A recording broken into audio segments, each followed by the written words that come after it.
ठीक है। जय श्री कृष्ण। ओम श्री परमात्मने नमः। श्रीमद् भगवद गीता अध्याय 6 श्लोक नंबर 1। श्री भगवान उवाच अन्नाश्रितः कर्म फलम कार्यम कर्म करोति यः स सन्यासी च योगी च न निरग्निर्चाक्रियः। श्री भगवान बोले, जो पुरुष कर्मफल का आश्रय ना लेकर करने योग्य कर्म करता है वह सन्यासी तथा योगी है, और केवल अग्नि का त्याग करने वाला सन्यासी नहीं है तथा केवल क्रियाओं का त्याग करने वाला योगी नहीं है। अब इसमें भगवान बता रहे हैं कि जो है सन्यासी की एक तरीके से इन्होंने परिभाषा बताई है कि सन्यासी है कौन वास्तव में। तो उसमें बोल रहे हैं सबसे पहले तो कि जो कर्म फल का जो आश्रय लेकर कर्म ही नहीं करता, कर्म उसके फल की चिंता में नहीं होते, तो वो पहले तो सन्यासी और योगी दोनों ही हो गया। अग्नि का त्याग ही हो गया कि जैसे आप उस समय में जब कृष्ण थे तो तब उस समय में जो मनुष्य जैसे कुक्ड फूड नहीं खाता, अग्नि का त्याग जिसने कर दिया तो वो उसको सन्यासी माना जाता था। तो लेकिन उसमें भगवान ने अब इसमें गीता में पूरी तरह से रिजेक्ट कर दिया उस चीज को कि अग्नि का त्याग करने वाला जो है सन्यासी की कैटेगरी में नहीं आएगा किसी भी हालत में। और ये बताया कि क्रियाओं का त्याग, और क्रियाओं का त्याग भी इस प्रकार से कि अब जो कर्म करने योग्य है आप उसको उसका ही आप त्याग कर देते हैं तो वो भी सन्यासी की कैटेगरी में नहीं आएगा। तो सन्यास मतलब ये हो गया कि कर्म नहीं करना सन्यास नहीं है। हाँ। आपको कर्म भी करना है और फल की चिंता के बिना जो आप जो कर्म करते हैं तो वो सन्यासी की उसमें आते हैं। सन्यासी और योगी। हाँ, तो योगी भी वही है। हम्म। यम संन्यासमिति प्राहुर्योगम तव विद्धि पांडवा न हास न ह्यासन्यस्त संकल्पो योगी भवति कंचन। हे अर्जुन, जिसको सन्यास ऐसा कहते हैं उसी को तू योग जान, क्योंकि संकल्पों का त्याग ना करने वाला कोई भी पुरुष योगी नहीं होता। अब इसमें भगवान बोल रहे हैं कि जो सन्यास अभी उन्होंने बताया ना कि जो बिना कर्म फल की आकांक्षा में जो कर्म करता है तो उसको तू जो है सन्यासी की कैटेगरी में डाल। और वो सन्यासी है तो उसी को ही तू योग में स्थिति भी उसी मनुष्य की होगी। ये नहीं कि आपने संकल्पों का त्याग ना करने वाला कोई भी पुरुष योगी नहीं होता। तो संकल्पों का त्याग ना करने वाला, संकल्प किस प्रकार की कैटेगरी में आएंगे? क्या समझते हो आप संकल्प से? क्या समझते हो कि संकल्पों का त्याग ना करने वाला कोई भी पुरुष योगी नहीं होता? मतलब कि संकल्प का त्याग करने वाला पुरुष योगी होता है। संकल्पों का त्याग तो पूरी तरह से करना पड़ेगा ना कि मुझे ये करना है या नहीं करना। आपको जब फल की चिंता करनी ही नहीं है तो संकल्प और विकल्प तो उसमें फिर मैटर नहीं करते ना आपके लिए कुछ भी। तो संकल्पों का त्याग भी ना करने वाला कोई भी पुरुष योगी नहीं होता।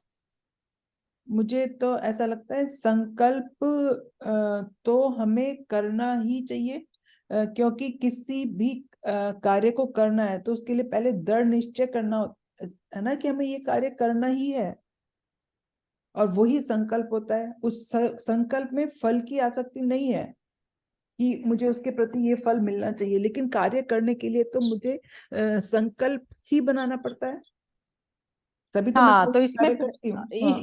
ये बिल्कुल क्लियर हो गई। तो इसमें ये हाँ। हो गया कि संकल्पों का जो त्याग है, संकल्पों का जो त्याग कर दिया आपने तो वह भी जो है योगी की श्रेणी में नहीं आया। हाँ, मतलब संकल्प संकल्प भी लेते करना ही। है, हाँ।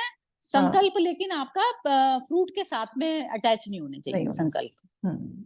तो क्योंकि क्या आज। है कि संकल्पों के बिना तो आप किसी भी कर्म को करने में ही नहीं जाओगे ना अदरवाइज। ये हुआ ना हम्म। इसका मतलब। हाँ। हाँ।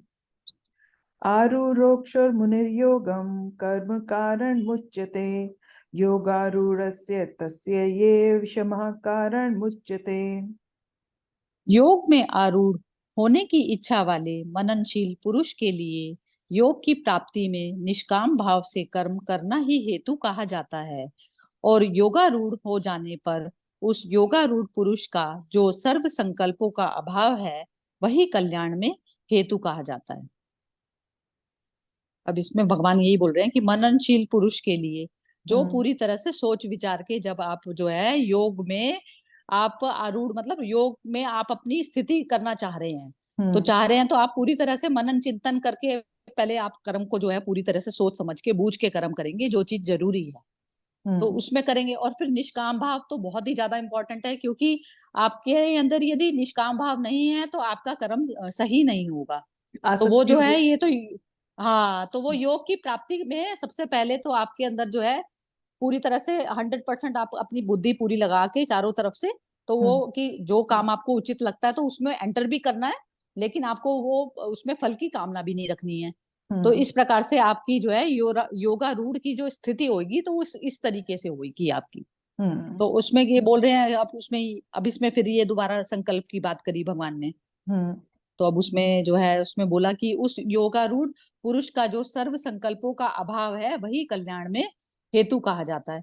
तो संकल्प भी करने हैं आपको, लेकिन आपका ये ऐसा है कि अभाव की स्थिति कैसे आएगी, संकल्प की अभाव की स्थिति कैसे आएगी कि आपने संकल्प करके किया, कर्म करके किया, लेकिन फिर क्या हो गया कि यदि आप उस संकल्प के साथ में अपनी मैं जुड़े बना रहे लेते हैं उसमें कि ये तो हाँ, तो तो उसमें वो भी फिर आप छोड़। क्या हो गया, फिर हाँ, फिर आप फल के साथ में अटैच हो गए उसके हाँ कि ये हाँ। तो मैंने सोचा ही था करके। तो फिर इस प्रकार से संकल्प करना भी और संकल्प छूटना भी है, फिर आपका हम्म।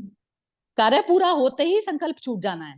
तो हाँ, तब जो है आप कार्य पूरा उसमें होते होंगे। नहीं, कार्य शुरू होते ही आपको कार्य करने तक संकल्प करना है कि मुझे ये कार्य करना है, और उसके बाद उस संकल्प को किया और छोड़ दिया। अगर आप संकल्प लेते हुए कार्य करते हैं तो वो सोच बनी रहेगी आपकी, और वो सोच वही, हाँ, उस फल में बदल जाएगी। तो संकल्प लिया और उसको वहीं ड्रॉप किया, तो हाँ, उसमें हाँ, हाँ, लेकिन कार्य उसमें नहीं छोड़ना है, लेकिन संकल्प छोड़ देना है। संकल्प कि मुझे ये कार्य पूरा करना है, वो संकल्प तो आपने कार्य शुरू करने से पहले लिया था ना, कि मुझे ये संकल्प लेना है कि मुझे ये कार्य पूरा करना है।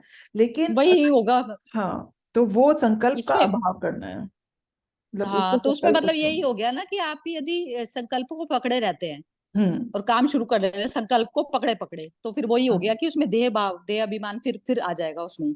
हाँ। हाँ, ठीक है। जय श्री कृष्ण।